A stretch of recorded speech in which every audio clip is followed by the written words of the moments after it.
I've always wanted to know the answer to a question. I've been obsessed by the question of what makes the difference in people's lives.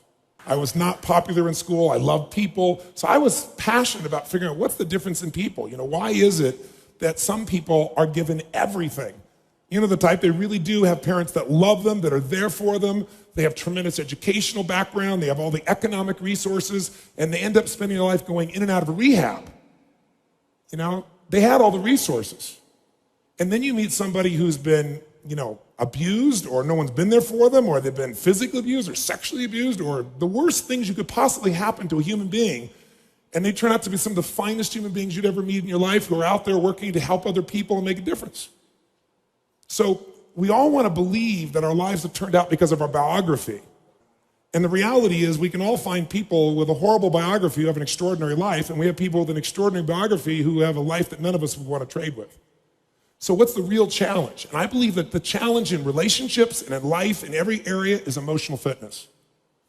That it starts with how emotionally fit you are in a relationship. And there are patterns that make people emotionally unfit. There are patterns that make people frustrated. There are patterns that make people depressed. There are patterns that make people angry. There are patterns that make people feel sorry for themselves. And there are also patterns that make people compassionate, playful, physically passionate, emotionally strong.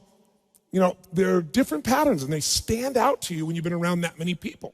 So I've had now 50 million people get my books and tapes, but I've been with 3 million people face-to-face from 80 countries. And when you're around those many people, the pattern becomes clear. And I've been able to use those patterns, and that's what I want to kind of expose you to tonight. And frankly, I think these patterns are common sense. But how many of you notice that common sense is not too common?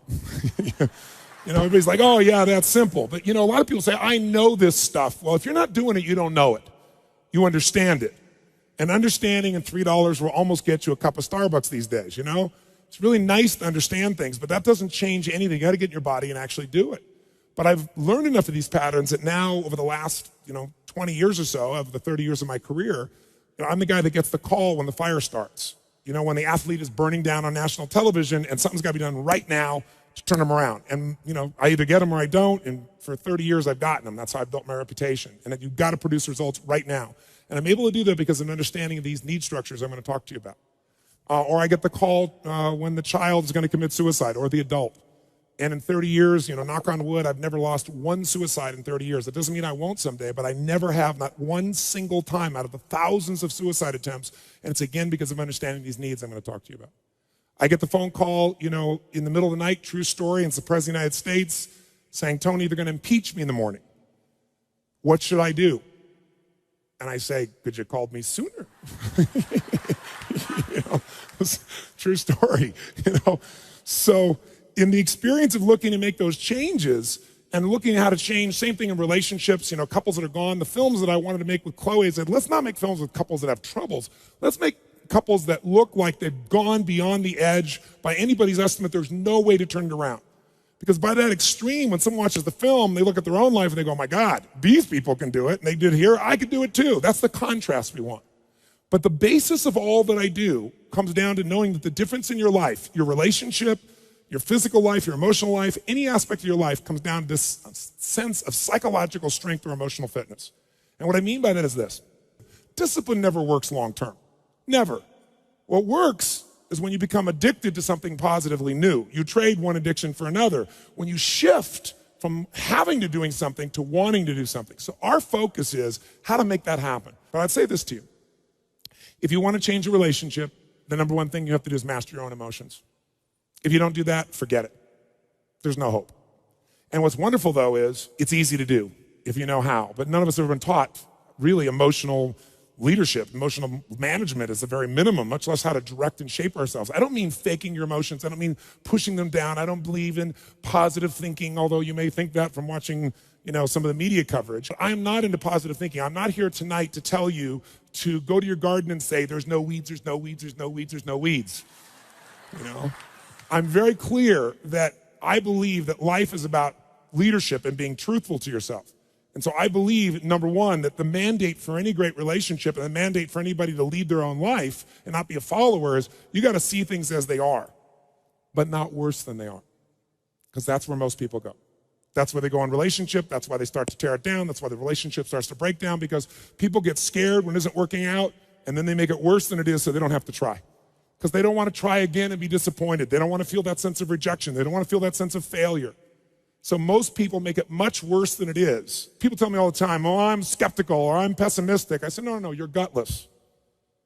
It takes no guts, it takes no courage to be a pessimist, to say it's not going to work, to try to find out what's wrong. What's wrong is always available. It's always what's right. So I'm not into positive thinking, but I am into intelligence. And intelligence says, see it as it is, don't make it worse than it is. I mean, people all the time say, my problem is I'm big bone. No, you're freaking fat. Tell the truth. You know, what is this big bone story? You know, the only way it gets better is if you can see how it is. Don't make it worse than it is. Don't try to make it so it's impossible to change. That's not true. It's not true at all. The second mandate, I think, to changing anything in your life, to leading your life, is once you see it as it is, not worse than it is, then you got to see it better than it is. Because that's the thing that's missing for most relationships. There's no vision. I mean, without a vision, in the Bible it says, people what? Perish. And when a relationship has no vision for greater than where they are, that relationship is going downhill, if not destroyed. I believe that every relationship, every part of life, every part of a human being needs a compelling future. If the future is not more compelling than today could be tough, but if the future is compelling, we can get there. And that's what every leader does. And every one of you in this room, and I know some of you are here, I guess, from the general public as well, just for your own relationships, I really acknowledge you for. But I know that you're from the military here, I know the therapists here, people from all walks of life, you're all leaders. What's your job? To lead. Your job is to help people see it as it is, not worse than it is. What's your job? Help them create a compelling future. See it better than it is, so there's a reason to give my all again. Otherwise, there's just no juice. There's no energy. Why? They'll go through the motions, complain with each other, not really believe it's going to work, and nothing will change. And then finally, the third step that we've all got to do if we're going to change our life or anybody else's is make it the way we see it. And that's where strategy comes in. I try to take things that are complex and make them as simple as possible. I've noticed most people in the psychological world try to make it as complex as humanly possible. Because it makes us feel so sophisticated when we can talk with all these complex words and elements and so forth, and we can really, we got our degrees and we're somebody. But you know what? That doesn't help anybody. So I look for a nickel word to get to the heart of something. I've tried to take something complex and make it simple so that people really will apply it. And that's the focus here.